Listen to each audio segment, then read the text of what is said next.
মানে এমন না যে প্রিপারেশন বন্ধ করে দিলে এখন থেকে আমার চান্স হয়ে যাবে, রেজাল্ট খারাপ হয়েছে প্রিপারেশন বন্ধ করে দিলে মনে হয় ভালো হবে, না, বন্ধ করাটা কোনো ক্রমেই সলিউশন না। আমি আমার এক্সাম্পল বলি। ফার্স্ট অফ অল, তোমরা জানো আমার এইচএসসি তে রেজাল্ট কি? আমার এইচএসসি তে রেজাল্ট কি এটা কি জানো? আমার এইচএসসি তে কিন্তু গোল্ডেন ছিল। তো অনেকেই হয়তো জানো না, আমার এইচএসসি কিন্তু গোল্ডেন ছিল না, আমার কিন্তু বাংলায় এ প্লাস মিস ছিল।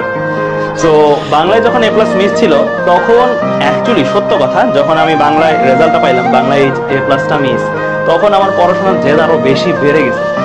মানে তখন আমি বুয়েট টার্গেটে পড়তেছিলাম, রেজাল্ট আসলো বাংলায় এ প্লাস মিস, তারপরে আমার পড়াশোনার গতি আগে যা ছিল এরপরে আমার জেদ আরো বেড়ে গেছে। কারণ বাসা থেকে এমন একটা সিচুয়েশন ছিল, সবাই ডাউট দিচ্ছিল আর কি, যে বুয়েটে তো গোল্ডেন লাগে বা ইঞ্জিনিয়ারিং তো গোল্ডেন লাগে, সো গোল্ডেন যদি লাগে তাহলে তো পরীক্ষা দিতে হবে। তারপর আমি ইঞ্জিনিয়ারিং প্রিপারেশন, আমার বাসার পরিস্থিতি এরকম ছিল যে আমি কিন্তু বাসার ইচ্ছার বিরুদ্ধে, মানে বাসায় চাইতেছিল আমি মেডিকেলে পড়ি, আমি বাসার ইচ্ছার বিরুদ্ধে আসলে ইঞ্জিনিয়ারিং এর প্রিপারেশন নিচ্ছিলাম, এবং তার মধ্যে আবার এ প্লাস মিস। চিন্তা করো অবস্থাটা কিরকম। মানে সবাই বলতেছিল যে তোকে বলছিলাম আর কি ওই প্রিপারেশন নিতে, এরকম একটা মুহূর্ত। তো ওই মুহূর্ত থেকেও আমি চিন্তা করছি যে না, যে কোনো একটা কিছু করে হলেও আমার চান্স পাইতেই হবে, বুয়েট হোক আর কে চুয়েট, রুয়েট কুয়েট চুয়েট যেগুলো আছে সেগুলো তো আমার হইতেই হবে। তো ইনফ্যাক্ট আমি দেখলাম যে চান্স পাইছি, এবং মজার ব্যাপার যে আমাদের ব্যাচে বুয়েটে দিয়েছিল একটা সেকেন্ড ছিল, মানে ফার্স্ট একটা ছেলে হয়েছে, সেকেন্ড আর একটা ছেলে হয়েছে অর্ণব নামে, ওরও আমি যতটুকু জানি যে বাংলায় এ প্লাস মিস ছিল। সো বুঝতেই পারতেছো যে যখন তুমি পরবর্তীতে এই যে এলিজিবিলিটি লিস্টটা দিবে, এরপরে তুমি যখন ভর্তি পরীক্ষা দিতে পারো, তখন কিন্তু আর কোনো ভেদাভেদ নেই, তখন কিন্তু সবাই আবার সমান হয়ে গেছে। তখন যারা জেদি ছিল, যারা এরকম করে ভালো করে পড়বা, তারাই দেখবা চান্স পাওয়ার একটা বেশি। ইনফ্যাক্ট আমি ওই আমাদের ব্যাচের রেজাল্ট অ্যানালাইসিস গুলো যেটা দেখছি, যাদের মিস গেছে তাদের মধ্যে থেকেই চান্স পাইছে বেশি। মানে সত্য কথা, আমার ফ্রেন্ড সার্কেলের মধ্যে আমি যেটা দেখছি যে যাদের মিস গেছে তাদের মধ্যে জেদ বেশি ছিল, তারা চান্স পাইছে বেশি। মানে এই জিনিসটা কাকতালীয় ভাবে আমরা দেখছি। এন্ড আরেকটা এক্সাম্পল দিব, সৌমেন নামে আরেক ফ্রেন্ড আছে আমার, সো আমরা একই সাথে কোচিং করছিলাম, ওর ইংলিশ আর আইসিটি এই দুইটাতে এ প্লাস মিস গেছিল।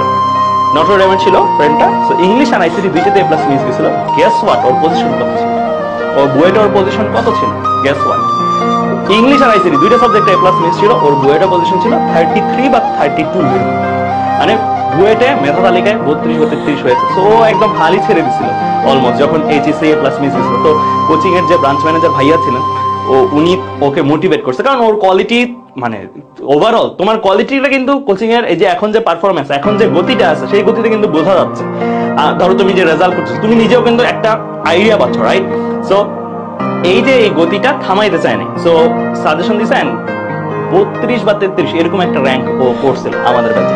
সো এই যে এক্সাম্পল গুলো, এই কোনোটা এক্সাম্পলই কিন্তু মিথ্যা না, সবগুলো সত্যি। সঞ্জয় ভাইয়ের এক্সাম্পল দিল। সো কখনোই ফিল করবা না তোমার একটা সাবজেক্টে মিস বা মাল্টিপল সাবজেক্টেও মিস, সেটা কখনো তোমার পিছিয়ে পড়া। এর আগে অসংখ্য উদাহরণ তৈরি করে দিয়ে গেছে তোমাদের সিনিয়ররা, তো তুমিও উদাহরণ তৈরি করার গতিতেই আছো। সো উদাহরণ তৈরি করার গতিতেই আছো। তোমারও হয়তো একটা এক্সাম্পল হবে, যেটা তুমি আর কয়েকদিন না যেতেই তুমি হয়তো আমাদের গ্রুপে পোস্ট দিবা, এজিতে পোস্ট দিবা যে আমার এইটাতে মিস গেছে, তারপর আমি প্রিপারেশন কন্টিনিউ রাখছি এন্ড ভালো করছি। এন্ড আমি প্রিটি মাচ শিওর এই গল্প অনেকের ঘরেই লেখা হচ্ছে, অনেকের পড়ার টেবিলেই এই গল্প এখন লেখা হচ্ছে। জাস্ট এই গল্পটা প্রকাশ হওয়া বাকি, এন্ড প্রকাশটা হবে কখন? রেজাল্টের পরে। এন্ড আমাদের গ্রুপগুলোতেই তোমরা প্রকাশ করবা। সো এইটুকু আমি বলতে চাই, জাস্ট এই কারণে আমার এক্সাম্পল দিলাম, নিজের এক্সাম্পল, আমার সাথে যারা ছিল তাদের এক্সাম্পল দিলাম, জাস্ট এতটুকু দেওয়ার জন্য, যে অভয় দেওয়ার জন্য যে কোনো কিছু এখন শেষ হয়নি। বরং যারা ভালো স্কোর পেয়ে গেছে তাদের লাইফে যে ধাক্কাটা, ওই ধাক্কাটা হয়তো তারা আগে খায়নি, হতে পারে পরে খাইছে, এটা হতে পারে, আল্লাহ না করুক তাদের ক্ষেত্রেও না হোক, কিন্তু এটা হতে পারে। চিন্তা করো যে তুমি 99% 98% হলে কিন্তু বুয়েট প্রিলিতে আটকে গেলা, আর অন দ্য আদার হ্যান্ড যেই ফ্রেন্ডটার হয়তো ইংলিশে একটু মিস গেছিল, বাট একদম লাকিলি ওই পর্বটা পার করছে, সে ভালো করতে পারে। যেমন এবারে বিশ্বকাপটাই চিন্তা করো, আমি যদিও আর্জেন্টিনার ফ্যান না, বাট স্টিল চিন্তা করো আর্জেন্টিনা কি গ্রুপ পর্বে হারে হারে অবস্থা, রাইট? গ্রুপ পর্বে বাদ চলে যাবে এরকম একটা অবস্থা, গ্রুপ পর্বটা কোন রকমে পার করলো, তারপরে তো প্রত্যেকটা জিতে একদম লাস্টে ওয়ার্ল্ড কাপ জিতে গেল, রাইট? সো এই যে এই জিনিসগুলো কিন্তু শিক্ষা দেওয়ার কথা তোমাদেরকে, যে প্রথমে একটা ধাক্কা মাঝে মাঝে ভালো। এন্ড এটা আমরা স্পেনের বিশ্বকাপের ক্ষেত্রে দেখছি, স্পেন যে এবার বিশ্বকাপ জিতলো, আর এবারের বিশ্বকাপও দেখলাম। সো এটা কিন্তু আমি বলবো এক সেন্সে ভালো, এটাকে ব্লেসিং হিসেবে না, ঠিক আছে?